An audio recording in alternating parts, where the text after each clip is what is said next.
Okay, page Kuf Tes Vav.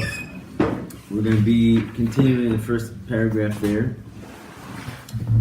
So last thing we said yesterday was the difference between Avoda Al Pitan Vadas versus the Avoda of this Tainug Atzmi, this essential pleasure that we're tapping into with the senses. So let's read it inside again. It says, Kemo Keinu Ba'avoda B'Neshamas Yisrael Lamata. When it comes to the service of the Jewish people below, Yesh Gamkin Beis Medregos Hanal. You have these two levels. One, Avoda Al Pitan Vadas, Hasaga V'Isbonus Belokus Mispal Al Yidei Ziba Avarira. So you meditate on Hashem, you grasp Hashem, and this of course leads to love and fear. But the Hasaga is Be'elokus Shabal Yidei Hasaga.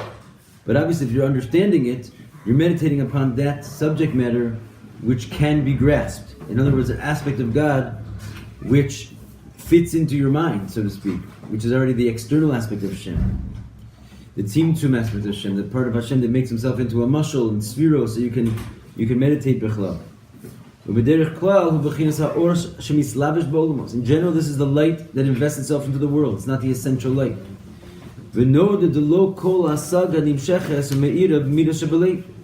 And when you're meditating at this level, the whole meditation and the light that you discover in your meditation, not all of that light will make its way down to the heart.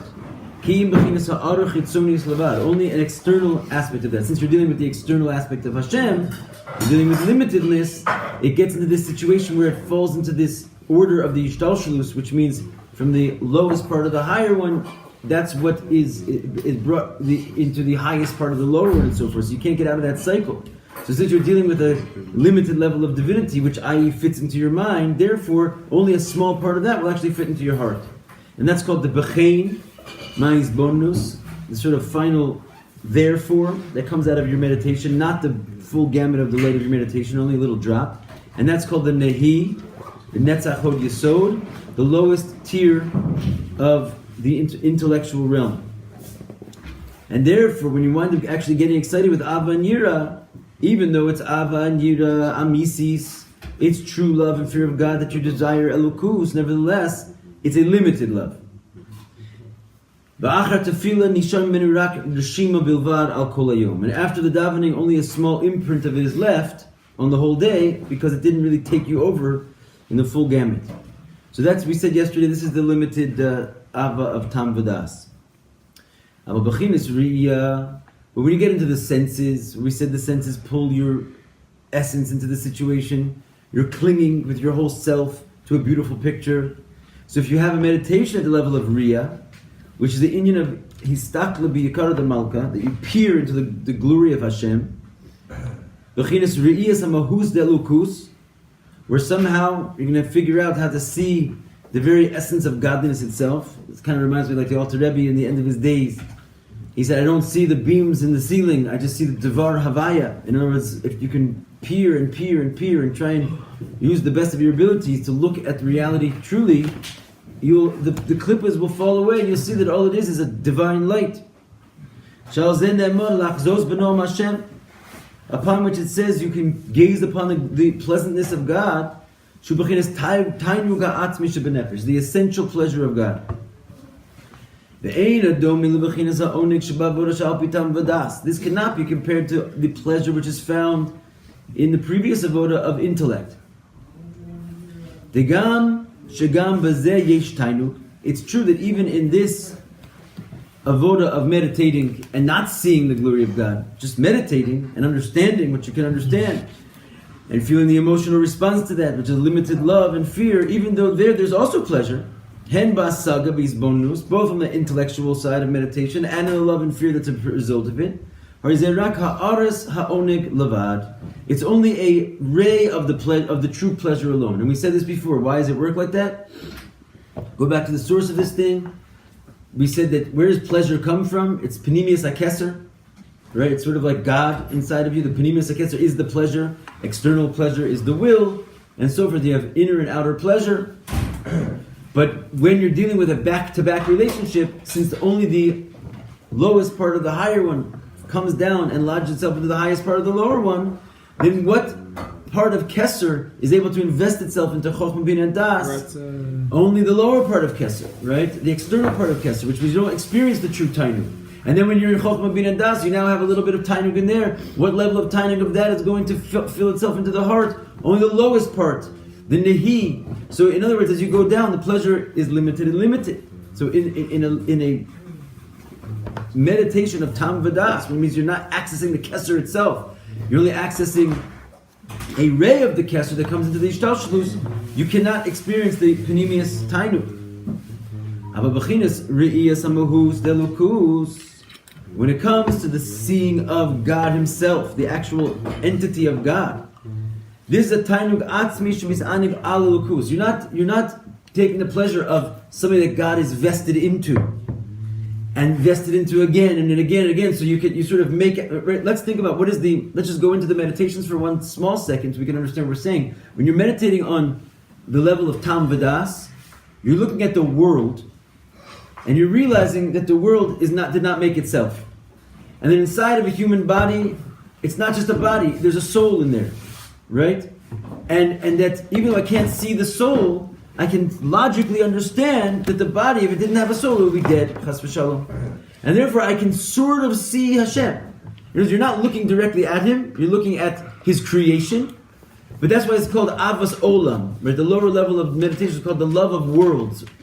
Technically it means a eternal love, but the way it's described in Chassidus is love that's derived from the worlds. You don't see God. You see the worlds, and you can make out that there's a God inside, and that's what is that whole thing predicated upon? The fact that Hashem limits Himself to come in and live in the worlds. So the fact that that's your meditation, that's your access to God, which by most of us, that is our access to God. It's very hard to just see God. But that aspect that we can all see God is you can see Him from your body, as it were. You can see that there's something living inside, and it's the divine energy. But the very fact that it's living inside, you can't see it straight. That's called the avoda of Tam Vadas. It's limited level of divinity who climbs into some vessel, and that's your approach to Him. That's as much as you can get out of Him. Here we're talking about seeing the Mahus of Elokus. Somehow you tear away all these levels, and like you're standing mamash face to face with the Eibishter. All of a sudden, that's a whole different level of Tainug. Now you're peering, right? And your whole soul is drawn in this experience. Sounds good, a little bit hard to get to. Even the first one's a little bit hard to get to. But this is called Tainug Atzmi, if you can arrive at it. Okay, so that's the vision. He says that there are all different types of senses though. There's what he calls a reach ba'avoda as well. There's also called the smell in avoda, which is also avoda of the etzem and neshama. All the five senses sort of get you there. Maybe sight more than others. Kiyadu be'inyan reach, as is known regarding the concept of scent, shudavar shaneshama nene mimene v'lo aguf. It says that it's a different types of birchas hanenin. You know, reach, smell, is part of the laws of benefiting from the world, but you don't taste it, you don't digest it.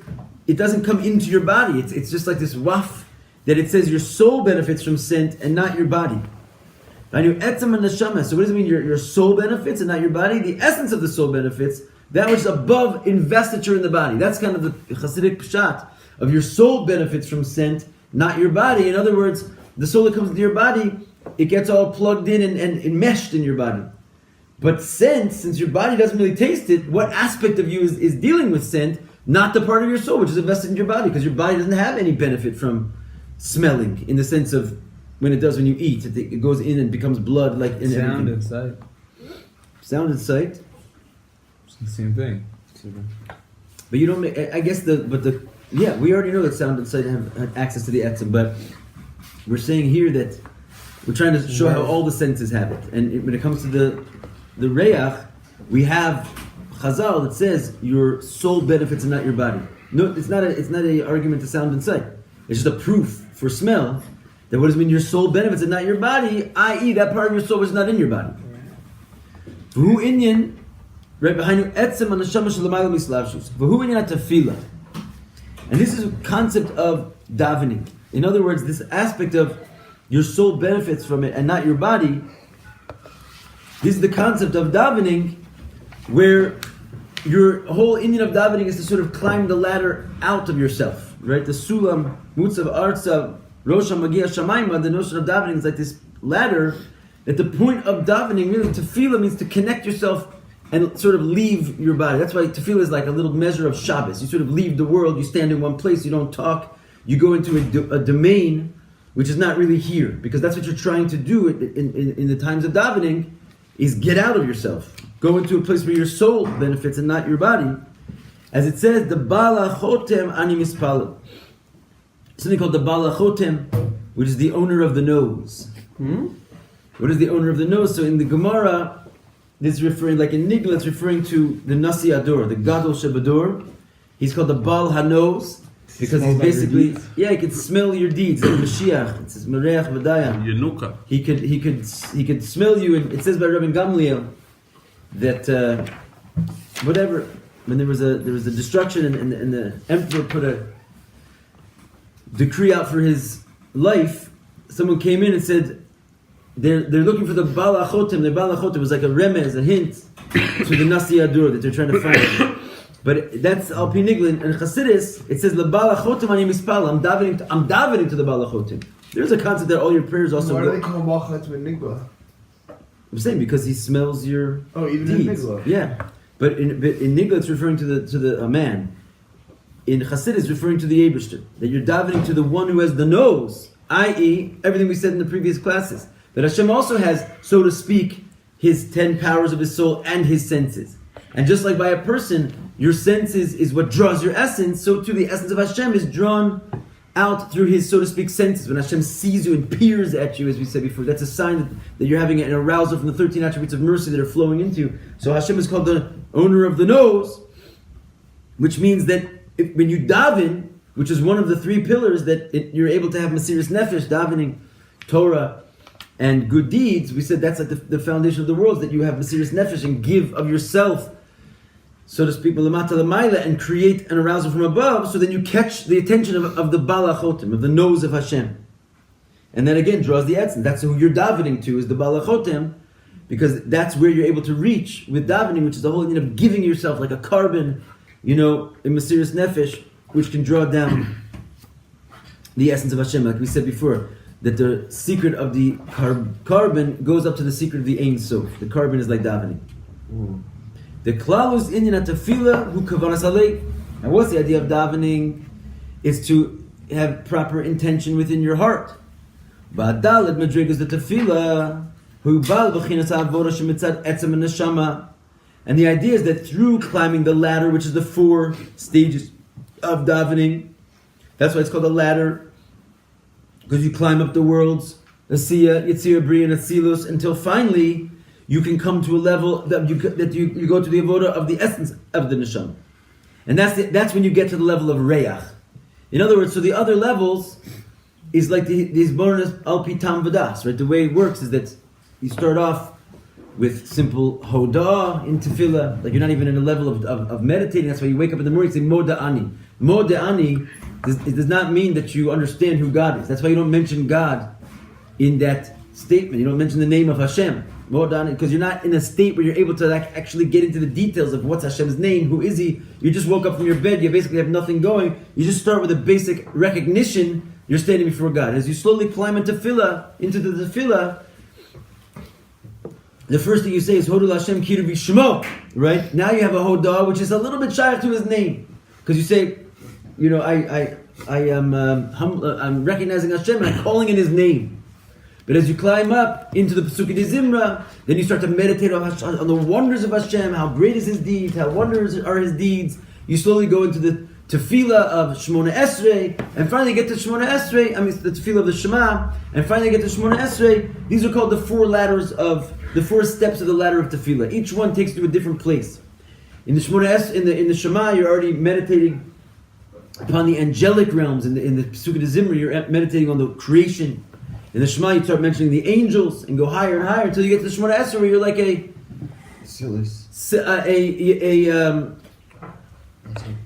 servant before his master, right? Ka'abda ifnei rabo. And the idea is that you get to a point of Atzilus. But even Atzilus is not the ultimate level, right? Because that's also part of the ladder, part of the Ishtalshlus to some degree. Like we said, Atzilus is where Hashem's midos are. Hashem has contracted himself and come into the spheres of Atzilus. So that's not also the senses.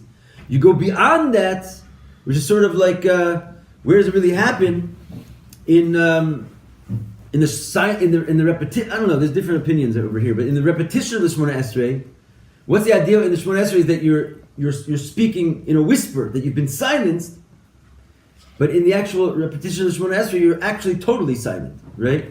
And you're not even davening. It's like you're experiencing this. So anyway, whatever. There's different opinions, but you go ultimately climbing this ladder to the etzem. You get finally to the union of reach nichach. Just like the sacrifice is called a pleasing scent to Hashem, so to the davening.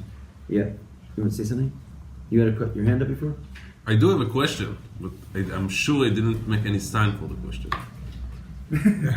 Anyway, like I see that a lot of animals, cats, dogs, are also 100% driven by smell, and I know we know they don't have a soul.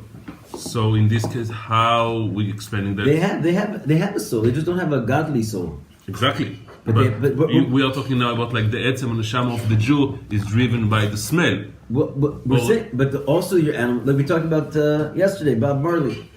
You know, it's like you have two types of smell. One is exactly what you just said. Your animal, you can see by an animal, the smell in them also totally owns them, right? And like they're driven by it. It's like we also have that type of smell, right? We have two souls inside of us. So in other words, also that's why we spoke about this. I don't know if you were here that class. I think you were. We spoke about Lo sasuru achari levavachem v'achari einechem. Don't turn after your heart, but more importantly, don't turn after your eyes. Why? Because turning after your heart is a problem for sure. But if your heart is drawn by the eyes, it's going to arouse the heart much, much more than it normally would. Like we're saying on the godly side, that you have emotions, and there is a certain pleasure in the emotions. But when your eyes, your smell, when your senses get hold of your emotions, they amplify them 100 times. So you can be drawn by the essence of the animal soul, or you can be drawn by the essence of the godly soul. Right now we're talking about the Mesiris Nefesh of serving Hashem and finding not only your basic love of your godly soul, but even your essential love of your godly soul, which is compared to senses, right? It's more like almost compared to senses than the actual physical human senses. Yeah, this is what I just thought. Like, right? So, and then we're just using a metaphor of how if I want to smell you, I'm not actually smell you, but like my spiritual side smell your spiritual side in some way. Yes, but why? Because we're not getting to the level, as I said in that other class, the you and the me is our animal soul. The reality of the matter is when you talk about yourself, you're talking about your animal soul. And your godly soul is like an apparition that you're trying to get hold of. A tzaddik, the me is God speaking, and he carries his animal with him. That's what it says in Tanya. I just want to finish the point, which is that when it comes to Rabbi Gamliel, who's called Bala Chotem, and he can determine your deeds by smelling you, that is physical smell. In other words, it's not that this is only a metaphor. It's just that for us, we're connected to our physical senses on the animal side. Great people, their physical senses can smell out Kedusha. Their physical eyes can look at you and they can change your entire life. And like I said, the Alter Rebbe, he didn't see the beams in the ceiling. He saw the Devar Havaya. So it is true that your animal soul can be a kli for this divine experience as well. But by us, it's basically, in a certain sense, we're using it as a metaphor. There is a story in Zohar Balak about the Yanuka, that he was smelling the two guys that came to his house, and he said, you didn't wash before Shacharit. Yeah, before Kriyat Shema. Sure. Okay, so there is, it is literal, just not necessarily for us. Meanwhile, it's metaphorical. That you can see what the senses do to the body. They also have that same power for the soul. Levi, how you doing? Amnam ikaram shachas v'devekas ha'atzin shebenefesh. He says that the main. So we say the smell is something great, but the main connection of the essence of your soul and the tainuch ha'atzmi is dafke in sight, in re'iyah. Right? Amongst all the senses, he mentioned this 4 or 5 times already. There's something way beyond insight. Your essence clings through the vision. The ein b'zeh hagbala. There is absolutely no limitation, which means there's no nifsak. Nothing is nifsak. Nothing separates it. Let me explain again. We were talking about yesterday the difference between hearing and seeing. And we said that when you're hearing something, the difference is you're only hearing one little piece at a time. So for example, if I'm explaining you the fire truck, it's like first I tell you it's red, then I tell you there's dogs on it, then I tell you there's a big ladder, and you're getting this picture like piecemeal. It's a picture that I see, but you're only hearing it, so you're only getting it by pieces. What happens when you don't have all the pieces? Part of you is caught up in something else. In other words, you're not all in, because until you have sort of experienced the entirety of it, you're not in the full devekis to the thing. There's part of you which doesn't see it yet.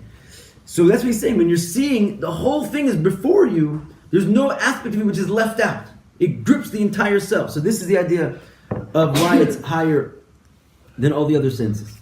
Second paragraph down. Therefore, every single person has to have this service at the level of sight. Well, that's not so simple. Even though the majority of souls these days, we're only souls that come from the level of Bri Yitzir Asiya, and mostly Yitzir and Asiya, and mostly Asiya, and mostly in Asiya, the lowest parts of Asiya, right? We're like the heels of the all the souls. So how are we supposed to all of a sudden gather the strength of seeing God? That sounds great, but the true concept of seeing God is only relevant with the souls of Atzilus. Why? The Re'iyah hi b'chinas chokhmah shezehu b'Atzilus. Because it's Atzilus and vision and seeing the Mahus all go together as one thing. First of all, look at it like this. Sight, we already said, is like chokhmah. Why? Because we spoke about the idea, just like I mentioned ago. When you're hearing something, you're not dealing with the thing itself. You're dealing with a step down of it, and you're trying to piece together the big picture.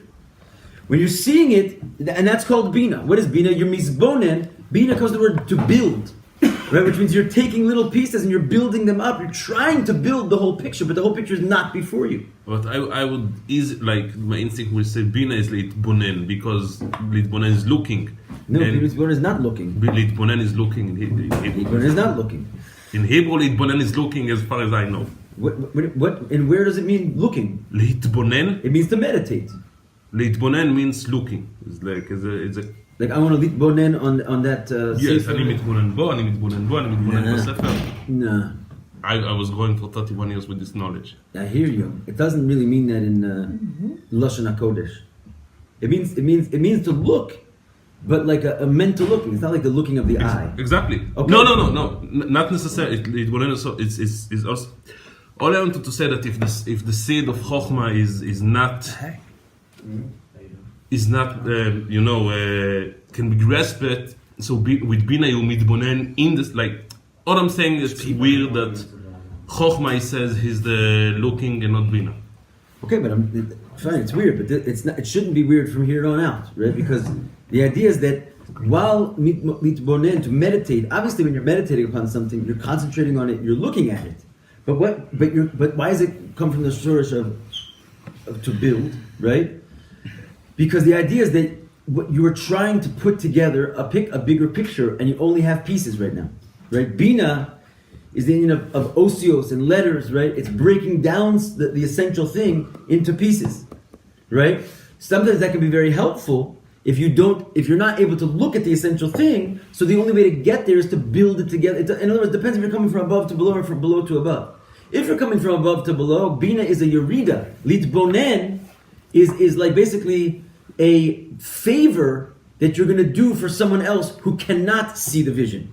You're going to meet bonen on it, so you can break it down into its pieces so that you can be shared. Because if you can't see the vision, then I'm going to meet bonen on them. I'm going to go from chokhmah to bina. That's what it means, lit bonen. And I'm going to break down the vision so that you can have access to its details. Because you're coming from below to above. So all you can do is build a concept, which then eventually, once you build the structure, now I can see what it is. So long as I haven't finished the painting, I have this detail, only the artist knows what it looks like. But everybody else who's watching him paint, he only sees it being built. And that's lit bonen. You're meditating, you're trying to get somewhere. Where are you trying to get? You're trying to get to a point where you can envision the glory of the king. But in your meditation, it's called hearing. Tashma, right? Versus tachazeh. There's the idea of come and hear. When you're hearing, it's talking about something that because you can't see it, the best you can do is hear. Like this news story. First I hear about the tractor, then I hear the color of it, then I hear... It's like you're getting piece by piece by piece. You're mitbonen. Doesn't mean you're not looking at it, so to speak. We don't say looking, though.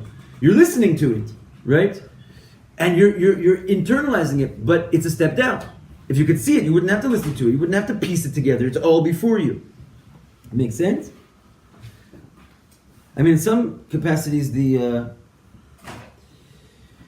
it's an awesome thing that they tried to make a modern language out of Lashon HaKodesh because it brings it to life. But on certain levels, there's for sure, there's people that I've seen, Israelis, that come to the Torah and they're like, word after word, they're like, I didn't realize, I just used this word. I didn't realize that's what it was talking about, you know? It works both ways, basically. So Leitbonen is coming from basically your inner mental action, and we use it also outside, and not the opposite. Yeah, something like that. Yeah. Anyway, okay, I'm just saying it could be used in the vernacular to mean to see, but the reality is it's a certain type of mental process which is actually not seeing. There's a different process called envisioning. This is sort of hearing. It's more likened to hearing. Where hearing is a certain type of mental activity. But the difference is that you're dealing with one detail at a time. You're dealing with the pratim. Right? When you hear something, when you get from the beginning of the article to the end, you put it, when you see, you're putting it together. By the end, you have the picture. When someone shows you it, you see the entirety at once. So, okay, the point is that this type of visioning God, truly seeing Him, now we understand that's like Chokhmah, because Chokhmah is the idea of the Or Ein Sof coming into the world without being broken down and filtered so that we can understand it. It's just the Or Ein Sof entering into the world. If you can see that, you're staring at God. And that's why it's called Bittul B'Metzias. Chokhmah is like a Bittul B'Metzias, because you are taken over by the vision.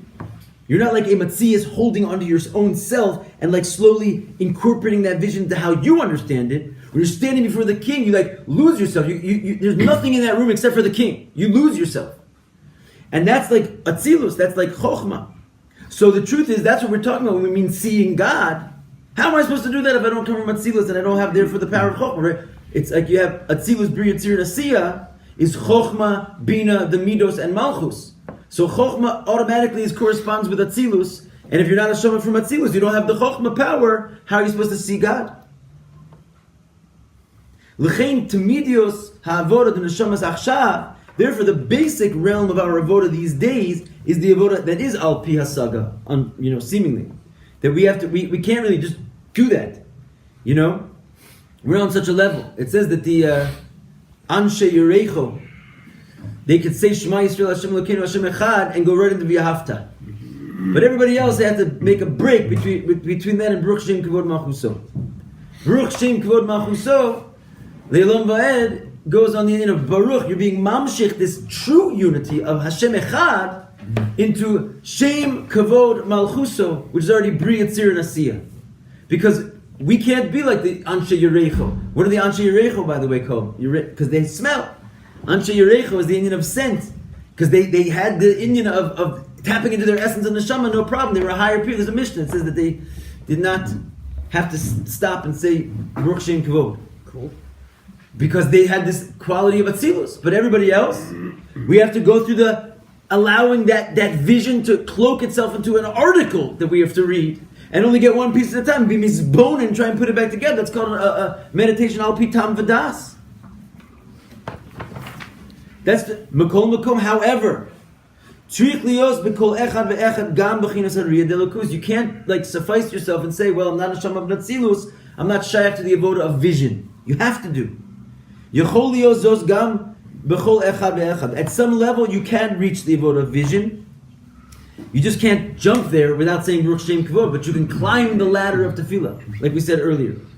Your hisbonenus, if it's complete, it fills in the whole picture, and then you can start to gaze at the picture. If you're misbonen long enough, if you hear the news story long enough, you have all the details, you can start to imagine like what it's like to actually be there. Right? It has to first be meditation and grasping of God through the mind. Like just think, as we said before, what is this meditation? Who is Hashem? You can't see Him clearly, so you have to see Him as He is dressed up inside of His world. You can't see the soul, you have to see the soul as it were through the body. And that's meditating on the greatness of Hashem. Who is this soul? Well, let's look at who is this body. So you start looking at the creation itself, like Psuki de Zimra. You talk about the mountains and the maidens and the kings and the old men and the young people and all the, you start to look at the creation. If you ever looked at the words of Psuki de Zimra, you're basically looking at the world and how Hashem brought the world into being. The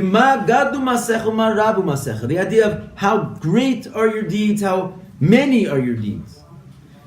Which is the idea, there are two different things, and you need to meditate on both of them. Firstly, how great are your deeds is the awesomeness of the power of the deeds themselves. Like the Shemayim va'aretz.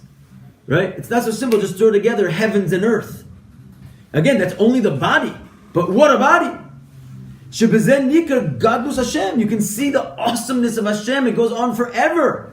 Galaxy after galaxy, infinite suns, infinite. Kedis of Midrash al Pasik Hashemayim Mesaprim. It says that the heavens are Mesaprim Kavod Kel. They themselves tell you the glory of God. In other words, they are not only telling you the glory, but they themselves are a depiction of the glory of God. Right? There's this concept of an Evan Shemis Goshesbo. What does it mean? It means like, I don't know, the way I sort of think about it is like, imagine like a person's like lifting heavy weights, right? And it's like almost like a contest of strength. So the way you know how strong a person is, what stone is he dealing with? What weight is he busy putting on his dumb bars? What do you call them? Dumbbells. Right? In other words, so that the final, stone that he's able to push it shows you the test of the man. So when you see the Shemayim va'aretz, right? You're seeing the stone that Hashem is busy lifting. You can see the strength of the man. That's what it means. Hashemayim Mesaprim Kavod Kel. The heavens are telling you the greatness of Hashem. He's just lifting this little stone. V'kein b'tzav Hashemayim. That's just the physical world, the physical stars. But then you have the hosts of heavens, the Malach b'shlish olam omed. That even the physical universe, you could freak out. They call them stargazers, because you gaze at these stars, you can't take your eyes off the awesomeness of the whole system. But that's only physical. Then one malach is as big as a third of the earth. There's billions and infinite malachim. It doesn't go. What stone is Hashem testing Himself with? It goes on forever. That's ma gaddu masecha. That's how great are your works. Then there's ma rabu masecha. How many are your works? That's the riboy anivroim that just goes. There's so many of them. Riboy adin kates v'shira klal. They're actually, according to Chassidus, there is no end to the number of things. There used to be a theory in science, positivism, determinism. They used to think you can eventually count everything that there is, and we can figure out everything. They came to the realization that they can't count everything. It goes on forever. You can keep breaking this down, and you break that down, and you figure out there's a whole other universe under there to break that down. It goes on forever in every direction. There's no end to the number of things. So, literally no end. So this is the Evan that what's the biggest stone that Hashem puts on? There's no end of the stones. So you can see that you're dealing with a goof, which is Ein Sof, even the physical world. It goes on forever. So how much more so this neshama? And that's how you're starting to peer at Hashem. But it's really, you're not peering it. This is a voda of hasaga and havana. This is grasping a limited aspect of Hashem, because all you're seeing is His goof, and you're making out in your mind, there must be a neshama behind this. There must be I can't see Him yet. I'm just mizbonin, I'm just putting pieces together and building. Now every single one of those infinite number of things, it has its own little life force inside of it. That's what we call Elokim by a Lashon Rabbi. It's a very strange thing, right? Hashem Echad is pretty much our crying call as Yidden. Why is the word for Elokim a plural word? And this is the reason, because the different levels of energy that go into every single thing. It goes on forever. There's no end to the number of unique life forces that exist inside of all things. When you go into this, you start to really think about this a lot. And that's an avoda of itself, right? We think about something a lot. We think, I'm going to think about this until my phone rings. That's basically the extent of our thinking about this. Or it's not even the phone ring anymore. It's just like a little beep that you heard that some mailman is just like reminding you that in a few days you're going to get your mail. You stop thinking about it already. This is like our generation. But if you would sit and think about this and not remove your mind from it. But it says im ein bina ein das, right? Im ein das ein bina. What's that little movement about in the Pirkei Avos? Das means concentration. If you don't have das, you can't have bina. Which is, you really want to build something, right? You have to stay focused on it. Ask a builder. You want to build a building? So I'll hire you, and then you're going to quit in the middle. This is also like a generation in you. Your contractor leaves in the middle of the job. But you can't, if you don't stay concentrated on the matter, you can't finish the building. And that's really one of the most detrimental things that happen to our generation. That's why we have to account for it using other powers, because we simply don't have the concentration we used to. So you really can't. It's very hard to build something if you don't stay building. So his bonus was a great thing, bina, to build. But if you stop building, your building goes away, and you have to start building all over again. It's a very intense thing. So the truth is, I'll tell you guys, as unmarried men, it's much easier to build when you have less phones ringing, right? So that's why you have to really utilize this time in yeshiva, right? All the older guys are laughing, because they know that. But then you hold to it. You take what we are building now into, and it stays, or it's like no. You change yourself. But no, the truth is you have to keep building all your life. But your ability to build. Look, you have other things to do. Once you build your building, then you have to go and invite people into your building. So that becomes your mode of operation. But what kind of building are you going to invite them into? It's a small building, it's a broken tent, or it's a palace. That depends on the work you do right now. And it's not easy. You have to concentrate. That's why we're killing you with the Seder. And it's like, concentrate. Sit down and concentrate. This is like golden opportunity, because it's not easy. But anyway, im ein das ein bina. If you don't, das means to stick to something. Adam yada es chavi. They stuck together, right? If you stick to it, then you can start to build. And when you build, and you have a richas in this building, you're going to get excited about godliness. You're going to start to realize you got a picture building over here. You're starting to carve out the image inside of the stone, as they say. Ubefrat. Now, after all this amazing meditation, you think about the planets, you think about the infinite numbers of insects, whatever you're going to go for. You're going to think about the angels that stand on the third of the world. You're going to really sit under a tree and think about this for like an hour. And after all that is said and done, you know what you're going to think? The next step of the meditation, which is that all of that is a ray of divinity. Because the only part that fits into the body, as we've already established, is a tiny contraction of Hashem. That this awesome infinite body, which is holding this awesome infinite soul, it's only a ray of Elokus. The essence of God is completely removed from this whole experience of what I can meditate on, because it doesn't fit into the world. That's why it says, I am Hashem, I have not changed. Meaning to say that the real God, as it were, he did not sort of step into the world and create the Sheshis Mei Bereshis, and all of a sudden he was over here not being a world, and now he here is being a world. In other words, the whole idea of I am Hashem have not changed, which we say every day. Ad Shenivra Olam, Mi Shenivra Olam, we say every day in davening, you're the same God before you created the world, after you created the world. Has anyone ever thought about that? It's very complicated. Because what does it mean that you haven't changed? You yourself were the one who said, Breishis bara Elokim es hashamayim v'za'aretz. In other words, before there wasn't a creation, now there is a creation. Don't you call that a change?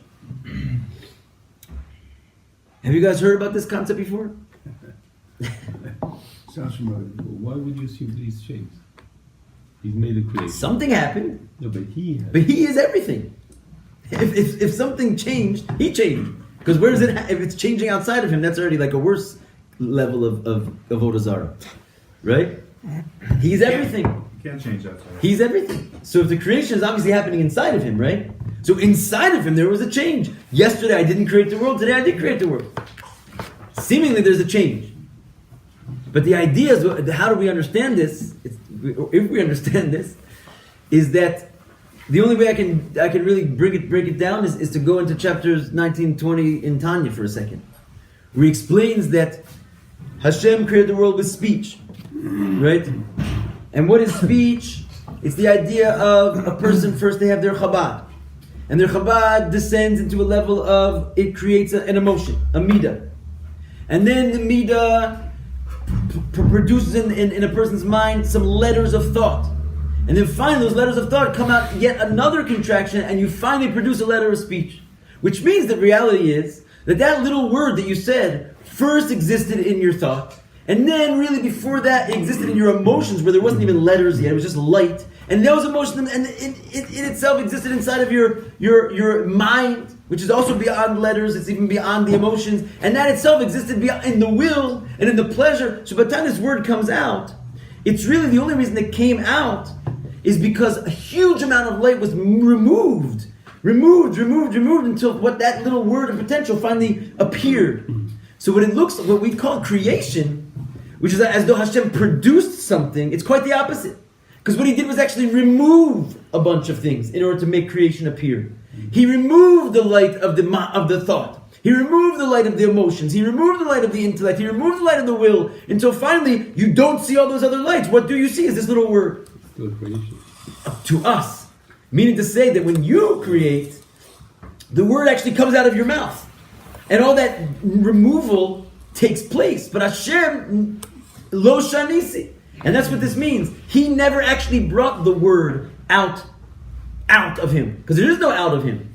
So the fact that we experience the word coming out is because he's hiding from us the reality of all those other high places, but they actually didn't go away. And right now the word is still inside of the thought, which is still inside of the emotions, which is still inside of the intellect, which is still inside of the will, which is still inside of God, like nothing ever happened as far as he's concerned. It's just that all of that is kadosh and muvdal from us. We can't see it because if we were seeing that, we wouldn't be seeing us. And he wants us to experience ourselves, so he removes, as it were, the reality of the situation, so that we, as it were, can experience ourselves. But it's not that it's not real, but it's not the total truth. There's a big lie going on, which is that all that light is still shining in its fullest measure, which means Hashem has not changed. It's just that we perceive a change. So the whole Shtalshus is really backwards. It's backwards in a sense, right? In other words, mean to The say whole Shtalshus is really it's a removal of light, not a presentation. If that's what you mean? What do you mean by backwards? Is that what you meant? Everything was here. It's just you took away some, then it was more recognizable. Then you took away more, then it's more recognizable. You took away, then. Isn't that what we said? Go back to our original conversations about this mimer. You have these empty letters of the Rishima, right? Let's just go back for a second. What we're saying right now is that there was really a physical world here the whole time, always. It's just that you didn't see it because it's so bottled, so included in the light. When you remove the light, also you see the world. But the world was always here. Or else what does it mean that it's the Leishanisi? Yeah. Because the world was always here, but we did go through a real process.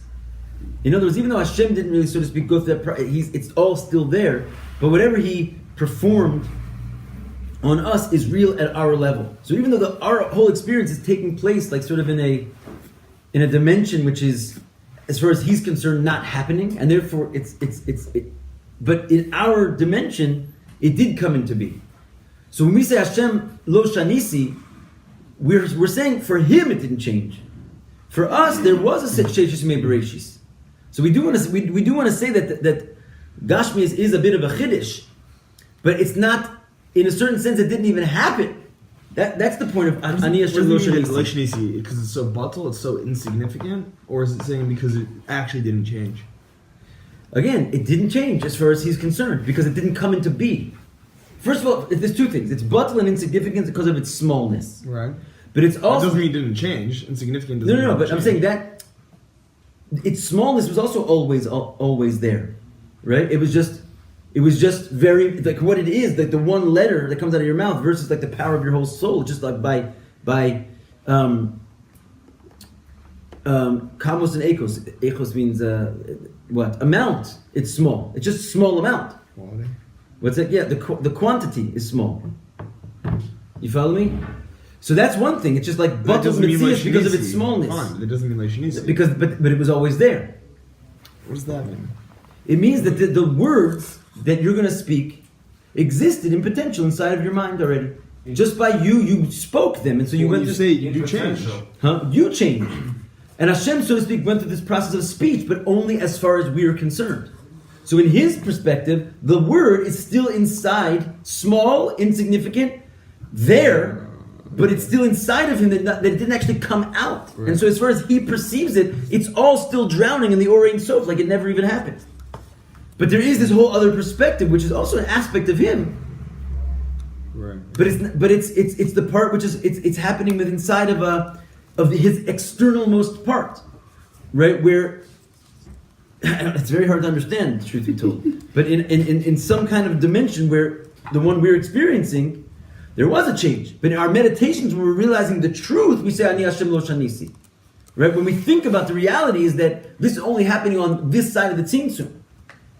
That Hashem, like for example, when Hashem makes a tzimtzum, when a teacher holds back information in order to teach a student, the teacher doesn't lose that information. The teacher is still totally, fully aware of all of his own knowledge, even in the midst of him pulling back his knowledge to explain it to the student. So that's what it means, Ani Hashem Lo Shanisi.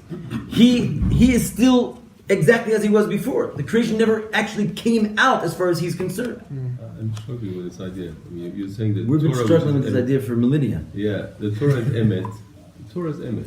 Mm-hmm. And you're suggesting now that when it says God said, "Let there be light," it never happened. It did, but it only happened to us. Because the idea of speech, why is it saying Hashem said? It's trying to tell you something. It's like speech.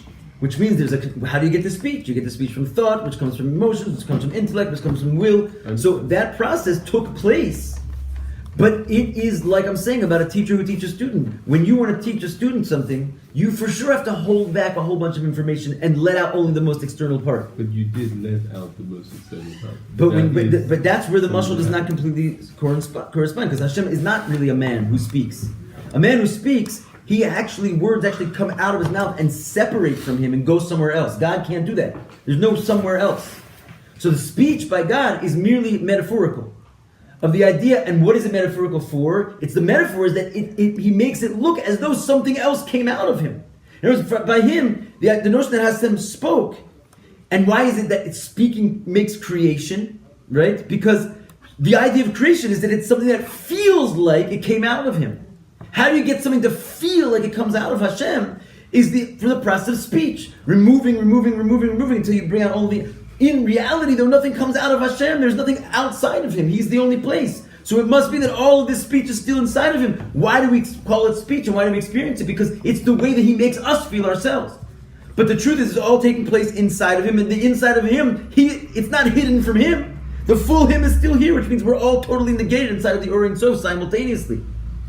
In old photography, then there would be a negative. And so that would be the opposite of what you'd see in the photograph. So maybe if Hashem's speaking, then it's the removal of everything but those words. Yeah, that's right. That's what we're saying. He pulls back all the levels. But again, even the removal of it, it's only metaphorical. Why do we call it speech? It's how we see it. He's removing it in the sense from... You know, that's what we say is so wondrous about Hashem. He can be there and not be there at the same time, right? We can't do that. That power does not exist here. You can't. It would be like the invisible man, right? You would walk into the room and you're there and you're not there. And no one can see you at the same time. No, your presence takes up space, but Hashem's presence can be that it's there and it's not taking up any space. And that's what He's doing right now with creating the world. He's totally in this place, but He's like invisible man. And it's as though He's not here, so that He's giving us the ability to actually have our own experience, to feel like we've been spoken out of Him and all of a sudden come into being. He's giving us that experience by He wants, ultimately, it's not a hiding, he's trying to share something with us. But just like when you teach something very complicated to a child, the way to reveal it is to hide a bunch of stuff and share only the most external part. It's very complicated, it's very deep and wondrous. But the point is that this is the idea that in our meditation a moment ago, we talked about the sun and the moon and how big, how everything is big and the angels and so forth. And then we said, but it's only a ray of Hashem. At the end of the day, it's because that's the part of Hashem that He contracted in order to make the worlds. But the real Hashem is Kadosh and Muvdal. It's there, it's everywhere. But it's by definition totally removed from our perception. If it was visible, we wouldn't see ourselves. And that's what it says, Ani Hashem lo shanisi. That all of a sudden filters into your meditation. First you realize everything is just a ray, and you're like, whoa, everything's just a ray. Hashem in His fullness is still here. Now you're starting to tamper with some very high, powerful stuff. Because your meditation is taking you into a place where you actually don't exist. In the previous meditation, you are one of those little creations that Hashem is breathing life into. In this, when your meditation comes here, you are not. The reality is you are not. And so you're starting to like have a full grasp of a reality which you don't exist in. It's like imagine what you were like before you were born. Imagine that for a second, right? You can't really. But this is like what this is. It's like you're getting to a place where you're the bittul, the true nature of yourself, starts to become clearer and clearer to you. And you said before that that's when you see God. This is getting to the visionary aspect of God. And when you bittul yourself. Yeah. Because when you're not there, who's in the room is just the king. It's like there's the paradox between the Ein and the Yesh, Mati velo Mati. You're here, you're separated, you're infinite, you're finite when you find like, and if you can live in this paradox in the same time, you kind of can grasp reality. It's very hard though. No Yesh. Okay, we'll have to pick it up here tomorrow.